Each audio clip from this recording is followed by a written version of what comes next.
My name is Don K. Preston. I am the president of Preterist Research Institute of Ardmore, Oklahoma.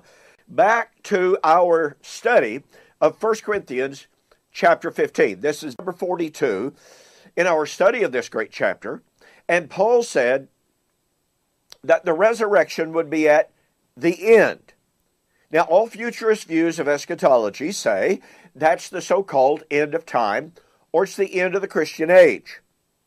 Well, I've been looking at and comparing Matthew chapter 13 and 1 Corinthians 15 because 99.9% of the commentators agree that Matthew 13 and its prediction of the end of the age and 1 Corinthians 15 and its prediction of the resurrection at the end are talking about the same event. By the way, a slight correction.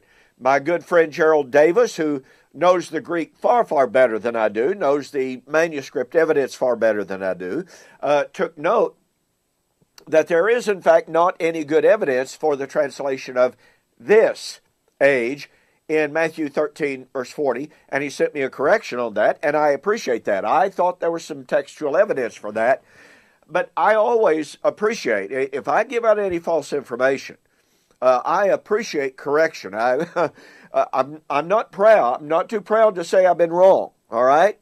And so I appreciate my friend Gerald Davis for pointing that out.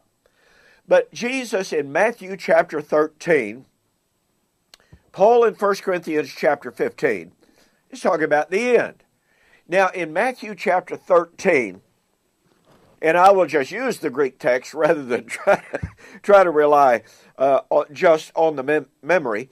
Jesus in Matthew 13, 39 and following said this, "The enemy that sowed them," that is the tares, "is the devil. The harvest is at the end of the age." Now he uses the term suntulia aionos. Then he says, "Therefore the tares are gathered and burned in the fire, so it shall be in the end of this age." Now that's the King James. The New King James also says this age.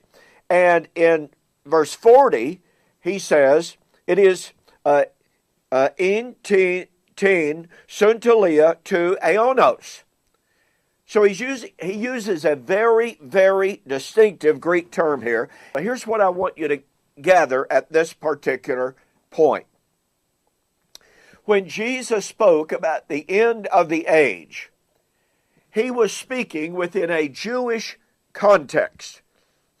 Jesus was a Jew, taught in Torah and the Tanakh, and in Jewish thought, this is brought out in the Mishnah, this is brought out in virtually all scholarly discussion of the ages, all right?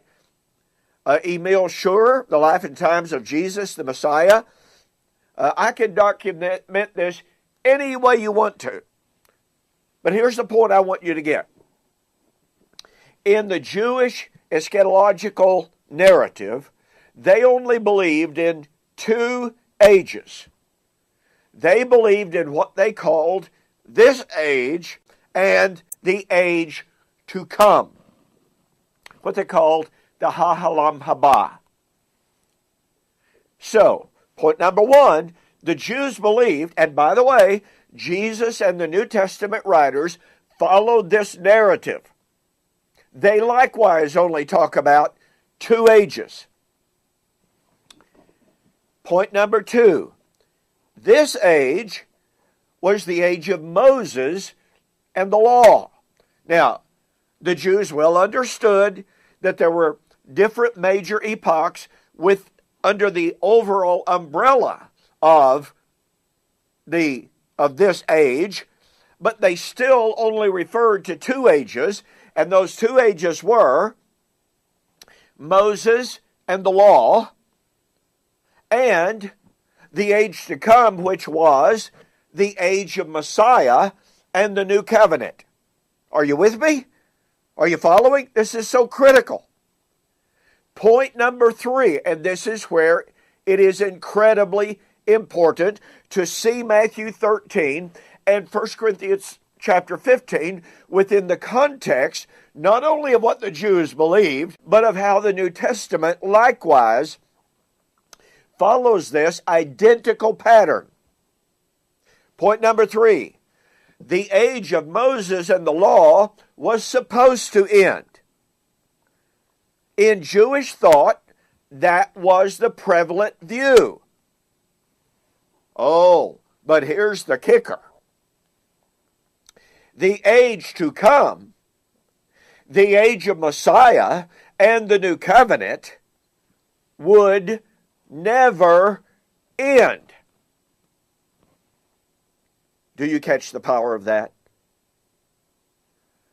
I've already shared with you the fact that Jesus, both the Old Testament, Jesus, and the New Testament writers affirm that the Christian age has no end. What I'm sharing with you here is that Matthew chapter 13 and 1 Corinthians chapter 15 must be interpreted within the milieu of the understanding of the day. It must be understood that Jesus followed the Jewish narrative.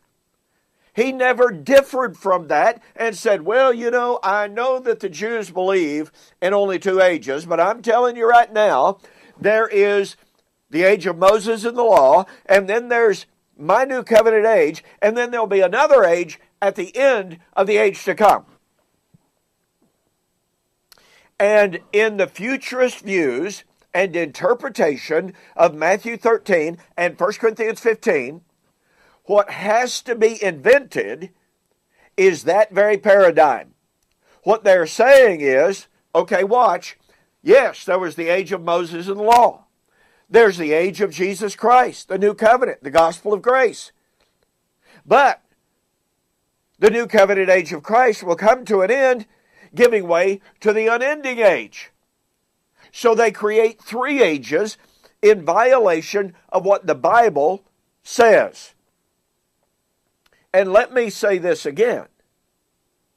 If, but not if, since the Bible affirms that the Christian age has no end, it is impossible to put Matthew 13 and the parable of the wheat and tares at the end of the Christian age. It is impossible to put the resurrection of 1 Corinthians chapter 15 at the end of the Christian age. Now, if you want more discussion, more documentation for the concept of the 2 ages, get my book, The Last Days Identified. And we've got more. We're going to examine this really distinctive Greek term, suntelia to aionion, or aionos, and show you that it cannot refer to the end of the Christian age.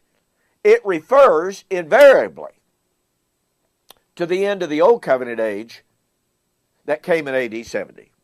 Well, thanks for joining me. We will see you on the flip side.